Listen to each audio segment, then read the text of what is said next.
Bienvenidos a Datos Galénicos. Hoy vamos a hablar sobre el enfoque de la trombocitosis. Es un hallazgo que es frecuente en las salas de hospitalización, también en la consulta externa y por lo general es un hallazgo incidental en las pruebas de laboratorio que realizamos.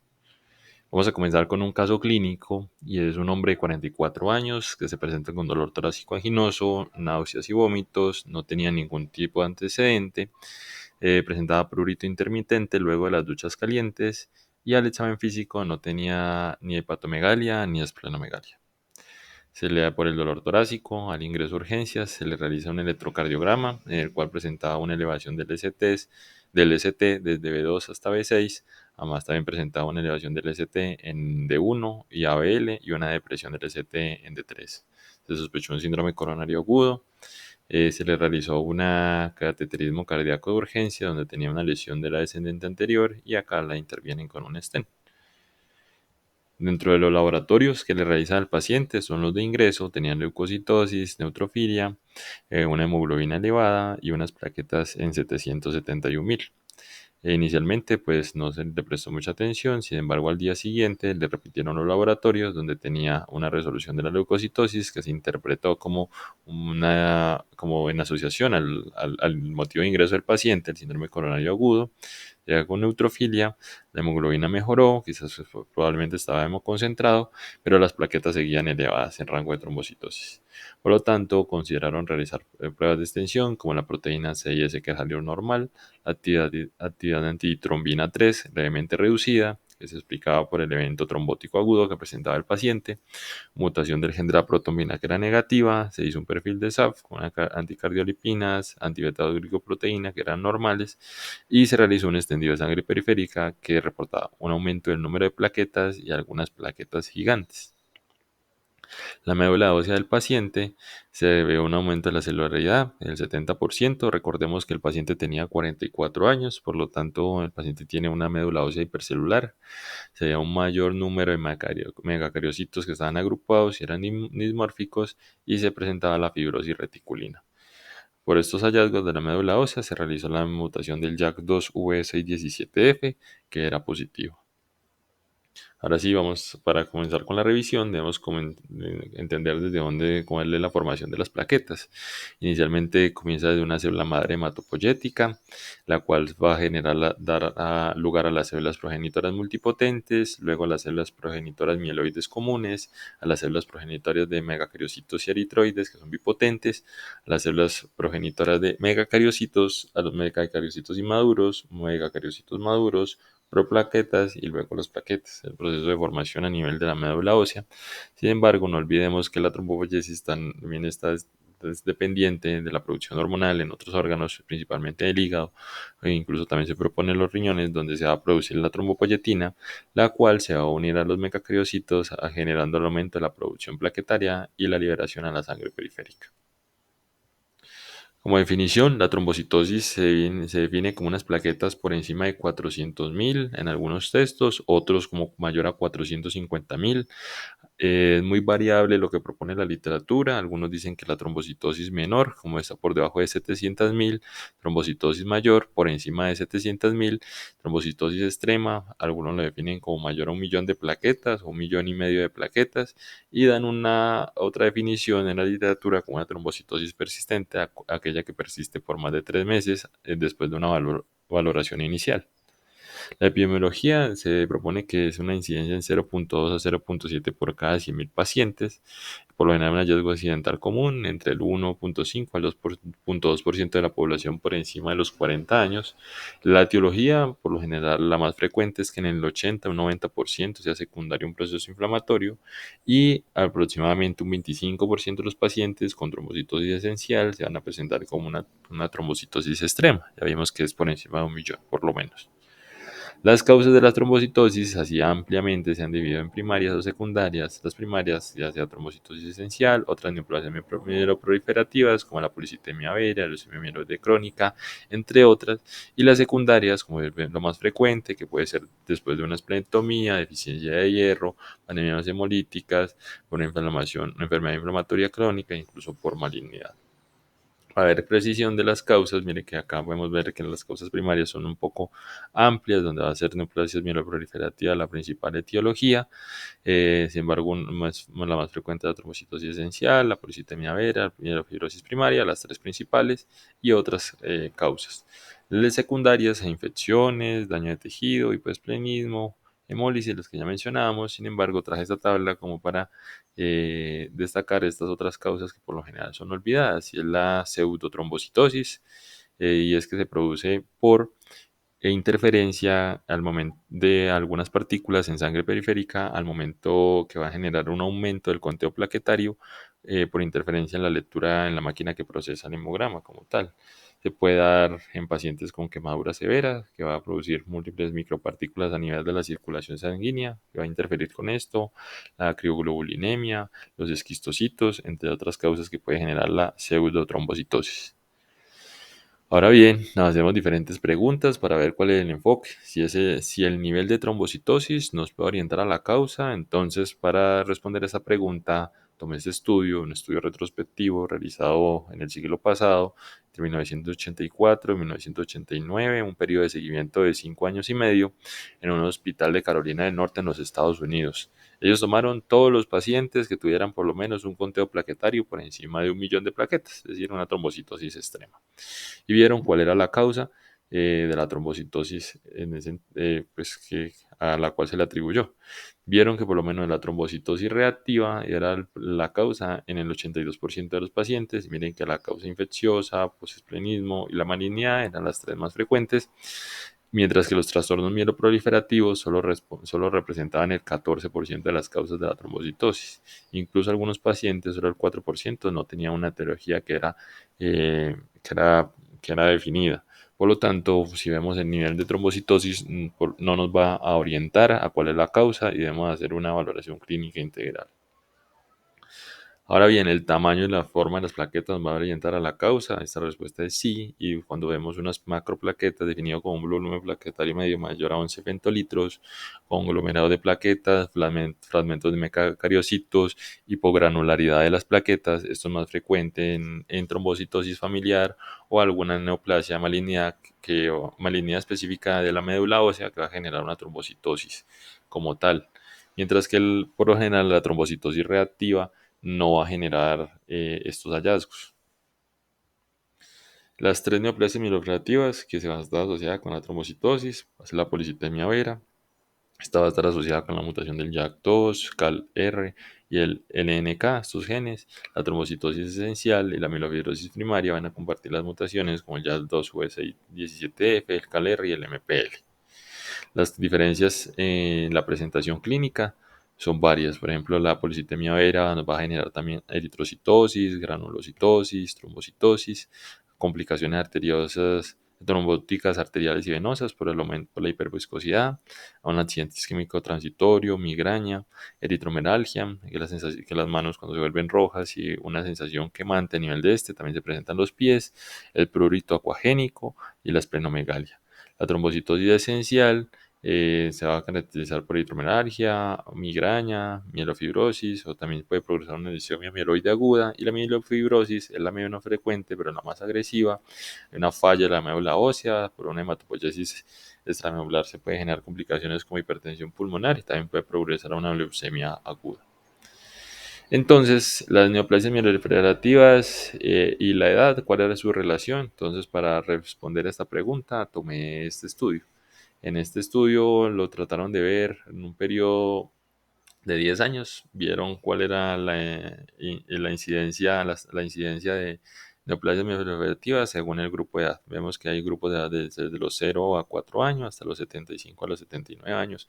Lo interesante de esta gráfica es que miren que a partir de los 40, 50 años, la incidencia como tal de las neoplasias mieloproliferativas se comienza a aumentar significativamente. Aunque vemos esto como lineal, pero mire que esto está en un logaritmo 10 para ver la representación del eje Y de esta gráfica. Entonces, si esto lo pusiéramos en un método lineal, eso sería una gráfica exponencial. Sin embargo, para términos prácticos lo presentaron así. Entonces, la conclusión es que a partir de los 50 años principalmente hay un aumento de la incidencia de las neoplasias mieloproliferativas para tener en cuenta. Entonces, para comenzar un poco a hablarse específicamente de la trombocitosis esencial, vemos que al momento de realizar los estudios genéticos, el JAK2 es responsable del 50 al 60%, el KLR del 15 al 30%, el MPL del 1 al 4%, y los pacientes van a estar, son triple negativos, mire que hasta en el 12%, donde hemos de realizar unos estudios genéticos adicionales. Sí, se permanece la sospecha clínica de esta etiología. Ahora bien, en este estudio uno que trataban de ver cuál era, si había características clínicas que nos permitían diferenciar la trombocitosis esencial de la trombocitosis secundaria. Y vemos que por lo menos la edad en los pacientes con la trombocitosis esencial era mayor que en los pacientes con trombocitosis secundaria, la hemoglobina estaba un poco más elevada, el conteo de plaquetas era más elevado que en los pacientes con trombocitosis reactiva y llamativamente lo que nos puede ayudar a diferenciar es la presencia de tanto trombosis arterial como trombosis, principalmente trombosis arterial más que trombosis venosa, a favor de que si los pacientes con trombocitosis, con trombocitomía esencial se asocian más que todo a eventos trombóticos arteriales más que venosos, y ahí fue donde estuvo la diferencia en esta presentación clínica. Hay otras características como el cambio del conteo plaquetario, como el volumen plaquetario medio, sin embargo son muy sutiles. Entonces, para resaltar estas cuatro características, la edad, el nivel de hemoglobina, el conteo plaquetario y la presencia de trombos arteriales, que nos puede ayudar a diferenciar una trombocitemia esencial de una trombocitosis secundaria. Ahora bien, otra entidad es la trombocitosis paraneoplásica, y es que la fisiopatología es muy interesante. Vamos a tener un órgano, un tumor sólido principalmente, y estos tumores sólidos van a producir un aumento de la interleuquina 6. La interleuquina 6 va a estimular la producción de trombopoyetina, la cual está a actuar a nivel de la médula ósea, generando uno, como ya lo vimos previamente, un aumento de la liberación de plaquetas a partir de los megacariocitos en la sangre periférica. Las plaquetas van a presentar no solo va a ser reactiva como tal el proceso, sino que va a tener unos efectos propios sobre el tumor. Las plaquetas, como las vemos aquí, miren que van a rodear las células tumorales en sangre periférica, generando una capa, como lo vemos acá, protegiendo a las células tumorales de las células natural killer y evitando su eliminación. Además, también las plaquetas van a tener un efecto angiogénico directamente sobre el tumor, pero también va a producir que el tumor sea más fácil la migración hacia otros tejidos. Mire que va a producir la pérdida de la barrera del endotelio, haciendo que el tumor pueda invadir la musculatura y hacer metástasis a distancia. También aumenta el factor de crecimiento endotelial vascular, favoreciendo la angiogénesis a este nivel. Y esto, pues al haber un aumento del crecimiento tumoral, esto se va a volver en un círculo vicioso porque va a haber aumento de la interleuquina 6, trombopoyetina, más plaqueta en sangre periférica, protección tumoral por la capa que se forma, angiogénesis, generando pues una mayor carga tumoral y peor pronóstico en los pacientes. Ahora bien, si la trombocitosis nos permite predecir el cáncer, y es que por lo menos en un estudio vieron que compararon los pacientes con trombocitosis, con plaquetas normales, se vio que aproximadamente en el 12% de los pacientes que tenían trombocitosis se presentó el cáncer en el año siguiente, comparado con el 4% que eran pacientes con plaquetas normales. Es decir, cuando tenemos trombocitosis debemos tener una alta sospecha de que el paciente puede estar teniendo un trastorno neoplásico por ahí oculto. Ahora bien, ¿cuáles son los cánceres que se asocian a predecir el cáncer? ¿Cuáles son los tipos de cáncer que se asocian con trombocitosis? ¿Listo? Y para eso traigo esta gráfica. Vemos que el cáncer de pulmón, el de riñón, esofágico, uterino, vejiga, pancreático, ovario y colorectal se asociaron significativamente con la presencia de cáncer. Sin embargo, quise resaltar el cáncer de ovario, el cual se le encontró un OR más alto y por lo tanto mayor asociación. Si bien vemos, no mencioné el cáncer de mama inicialmente porque pues el OR era 1.22 y el intervalo de confianza atravesaba la unidad. Pues no se le, por lo menos en este estudio, no se le vio una asociación con el hallazgo de trombocitosis. En cuanto al cáncer de ovario, es como el que mejor está descrito su relación con trombocitosis y esto se ha asociado con la supervivencia. En este estudio en New England vieron cuál era el nivel si los compararon los pacientes con cáncer de ovario que tenían trombocitosis y los que tenían un conteo plaquetario normal y los siguieron en el tiempo para ver la supervivencia. Vieron que esto fue significativo y es que los pacientes con trombocitosis se asociaban a una menor supervivencia en el tiempo. Esto quizás por el fenómeno paraneoplásico que explicamos previamente, la protección que genera los plaquetas sobre las células tumorales, y aumentando la proliferación también de esto en los tejidos periféricos. Pero llamativamente en este estudio también midieron los niveles de interleuquina 6. Miren que los niveles estaban más altos en los pacientes con trombocitosis comparado con los pacientes con un conteo plaquetario normal. Y también hablaron del nivel de trombopoyetina, que miren que estaba mucho más elevado en los pacientes con trombocitosis comparado con pacientes con cáncer de ovario y conteo plaquetario normal. De ahí pues que se establece el círculo vicioso, que el tumor genera interleuquina 6, aumenta la producción de trombopoyetina, liberación de plaquetas, las plaquetas ejercen su efecto sobre el tumor, protegiéndolo de la eliminación por las células natural killer y pues generando, como lo dije previamente, un círculo vicioso que aumenta la progresión del tumor y quizás esto se vea expresado clínicamente como una disminución de la supervivencia. De ahí que se proponen algunos tratamientos como el cetuximab para disminuir el conteo plaquetario y quizás mejorar la supervivencia de los pacientes, lo cual está en estudio. Otra preocupación es que al momento de tener un aumento del conteo plaquetario, quizás puede generarse un aumento del riesgo de trombosis. Uno podría ver esto como una propuesta lógica, sin embargo, cuando se han realizado los estudios, cuando tenemos un conteo plaquetario menor a 400, el Hazard ratio es de 1, 1.04, una P no significativa. Cuando es menor a 600.000 plaquetas, miren que también el Hazard ratio era similar. Cuando estaba presente, cuando se realizó la comparación en neoplasias mieloproliferativas de un conteo plaquetario como menor a 700.000 o versus mayor a 700.000, lo que vimos realmente como trombocitosis menor y mayor, vieron que llamativamente los trombosis era más frecuentes en los pacientes que tenían un conteo plaquetario menor comparativamente con los pacientes que tenían una trombocitosis mayor, con un OR 2.12. Cuando se comparó si los pacientes con o sin trombocitosis extrema, miren que llamativamente los pacientes que tenían un conteo plaquetario menor a 1.000.000 tenían más eventos trombóticos que los pacientes que tenían un conteo plaquetario por encima de este, con un OR de 1.64, un intervalo de confianza significativo. Y los pacientes, cuando vemos aisladamente, solo los pacientes con trombocitosis extrema, un HCR de 0.5, y miren que no se asoció a tener un evento trombótico como tal. Incluso pues generaba un efecto como protector según estos valores, pero es muy importante pues resaltar que pues llamativamente a lo que uno creería que entre más plaquetas, más riesgo de trombosis, pues estos datos nos dicen lo contrario. La otra preocupación es un aumento del riesgo de sangrado. Entonces trataron de ver en este estudio cuál era la asociación con el riesgo de sangrado en pacientes con trombocitosis esencial. Miren que no hubo asociación del conteo de plaquetas, no hubo asociación con la edad, la diabetes mellitus sí generó un mayor riesgo, no hubo asociación en el tiempo de evolución. Con la mutación del JAK2, esta mutación sí estuvo asociada a un mayor riesgo en DNMT3A, que es una mutación que se realiza después de realizar las tres mutaciones primeras, que ya la vimos, el JAK2, MPL y el CALR. Esto más que todo se realiza en los pacientes con un triple negativo. Mire que no hubo relación con el conteo de células blancas ni con la actividad del factor de von Willebrand. Recordar que los pacientes con trombocitosis esencial hacen una enfermedad von Willebrand adquirida.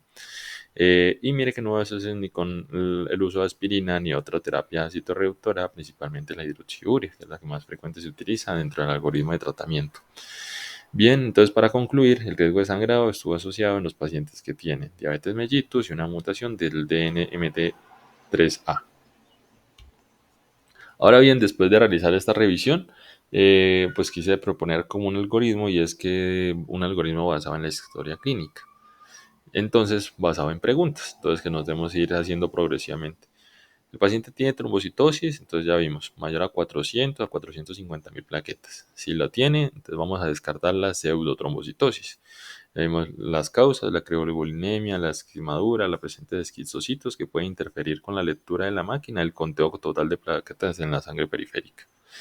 De ahí vamos a descartar una causa secundaria. Entonces la causa secundaria va a ser ferropenia, infecciones, la hemólisis por medicamentos. Vamos a ver la edad del paciente. Ya lo vimos que los pacientes que mayor a 50 años debemos considerar una neoplasia mieloproliferativa. Segundo, pasamos a ver el sexo del paciente. En mujeres es más frecuente la trombocitosis esencial y la policitemia vera.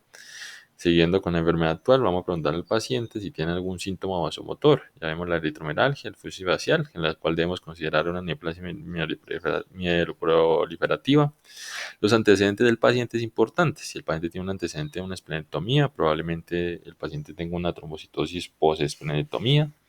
Y los antecedentes familiares, el hecho de tener un familiar de primer grado con una neoplasia mieloproliferativa aumenta, tiene un OR de 5 a 7 para que el paciente pueda desarrollar esta. O el antecedente de una trombocitosis familiar. El paciente, si tiene un síntomas constitucionales, astenia, pérdida de peso, pérdida de no intencional de peso, sudoración nocturna, entre otros, vamos a considerar una neoplasia proliferativa. Sin embargo, debemos considerar una neoplasia sólida, que ya las vimos cuáles eran las más asociadas: el pulmón, endometrio, gastroesofágico, colorectal, renal y ovárico, que lo vimos que tiene el que tiene mayor asociación.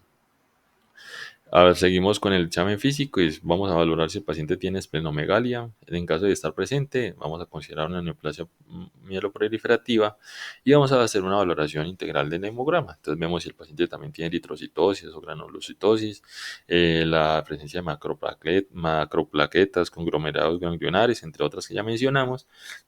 Además, vemos si el paciente ya ha tenido un evento trombótico previo, o del momento de que nosotros presentamos. Dentro del enfoque diagnóstico documentamos un evento trombótico, ya sea una trombosis de signo inusual, como en la esplénica a nivel cerebral, o una trombosis en pacientes menores a 45 años, o una trombosis no provocada o recurrente, y nos vamos a preguntar si el paciente tiene algún evento hemorrágico. Recordemos que, como vimos, los pacientes tienen aumento del riesgo de sangrado, y en caso de tenerlo, pues recordemos que pueden hacer una enfermedad o un Willebrand adquirida, principalmente la trombocitosis esencial. Si alguna de las últimas tres preguntas, ya sea una alteración del hemograma, un evento trombótico, un evento hemorrágico, es positiva, debemos considerar una neoplasia mieloproliferativa. Ahora bien, para ser específicos en cuáles vamos a sospechar la trombocitosis esencial, tenemos dos criterios diagnósticos. Por ejemplo, el de la OMS del año 2016, donde dice que debemos tener un conteo plaquetario por encima de 450.000, una médula ósea donde vemos principalmente un aumento de los megacariocitos, también unos megacariocitos maduros y hiperlobulados. Vamos a ver que no vamos a tener una mutación del BCR-ABL, en CLM, ni una policitemia vera, ni una mielofibrosis primaria, ni un síndrome disfrásico, otra neoplasia mieloide. Debemos documentar la presencia de una mutación del JAK2, CalR o una MPL, y ya sea unos criterios menores con una presencia de un marcador clonal, ausencia o una evidencia de una trombocitosis reactiva. O por el otro lado tenemos los criterios del la Sociedad Británica de Hematología, y es en A1 unas plaquetas por encima de 450.000, la presencia de una mutación patogénica, JAK2, CalR o MPL, que no hay, en la 3 que no haya otra malignidad hematológica, en la 4 que se descarga una trombocitosis reactiva, y la médula ósea que como muestra hallazgos asociados, que muestra unos hallazgos asociados a la trombocitosis esencial. ¿Listo? Entonces, para el diagnóstico debemos tener de A1 a A3, o podemos tener la presencia de A1, que es la trombocitosis, más A3 a A5. Basado en esto, después de realizar esto, debemos continuar con el algoritmo diagnóstico, y es que se evaluar si el paciente tiene una trombocitosis clonal. Entonces nos propone este algoritmo. Este algoritmo dice que después de descartar una causa reactiva o un déficit de hierro, si es consistentemente las plaquetas elevadas en el tiempo, considerar una trombocitosis clonal. Para lo cual debemos hacer dos mutaciones, y es el JAK2V617F, asociado también al hacer la mutación del BCR-ABL y niveles de eritropoyetina. Si tenemos un BCR-ABL positivo, pues estaríamos ante una leucemia mieloide crónica. Si tenemos un JAK2 positivo, un BCR-ABL negativo y un nivel de eritropoyetina baja, ante una policitemia vera. Y aún más si tenemos una mutación del exón 12. Siguiendo con esto, si tenemos un JAK2 que puede estar positivo o negativo, un BCR-ABL negativo y una eritropoyetina normal o alta, debemos considerar realizar una médula ósea. Y basado en estos hallazgos, podemos tener hallazgos consistentes con Si no tenemos hallazgos, podemos tener hallazgos consistentes con una policitemia vera, hallazgos consistentes con una mielofibrosis primaria, y en caso de no tener estos dos hallazgos, podemos considerar un síndrome de 5Q. Esto era lo que tenía para presentarles en el momento de realizar un enfoque de la trombocitosis. Espero que les haya gustado. Dejan las preguntas en los comentarios y los invito a compartir este video. Muchas gracias.